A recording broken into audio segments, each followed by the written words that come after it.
Welcome to Aasai Rasai. I'm boiling some mung beans today, so I thought I'll share that with you. All we need is some whole mung beans, water and salt. Some people call this mung beans, green gram, or in Sinhala it's called mung yatter.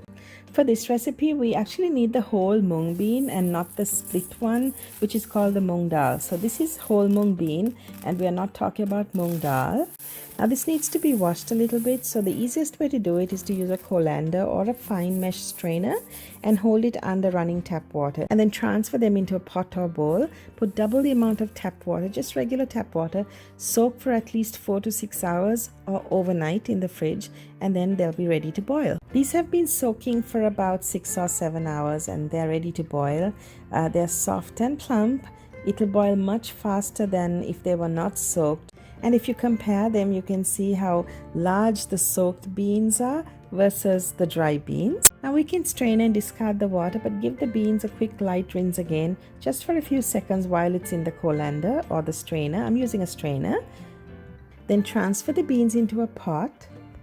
Fill it up with water, and the water level should be about 2 inches above the surface or the level of the beans. If you want, you can add salt at this time, but add only a little bit. It can be adjusted later.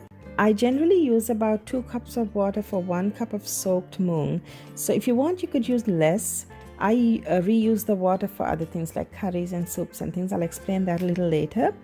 But if you want to go with less water, you can, but keep an eye on the mung, and if you feel that it's not boiled enough but the water is running too low, then you can always top it up with more water and continue to boil.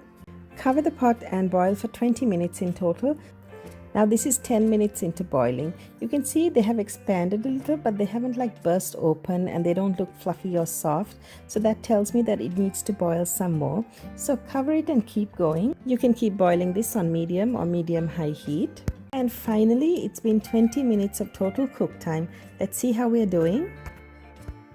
The beans have burst open, look very plump and fluffy, and if I squish the bean, it's going to be very soft and squish easily as well. So this is an extremely healthy breakfast, especially in rural parts of Sri Lanka. And when food supply is limited, rural folk in particular depend on nutrient-rich food like this, because they usually have like 1 meal a day sometimes or most times.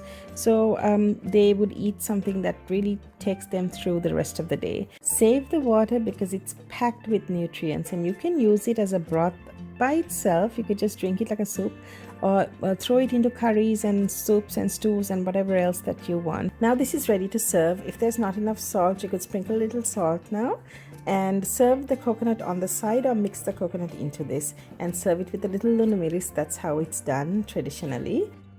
Be sure to like, share and subscribe to Aasai Rasai. I'm also on Facebook, and send me a friend request to access all my recipes on Facebook. Thanks for watching.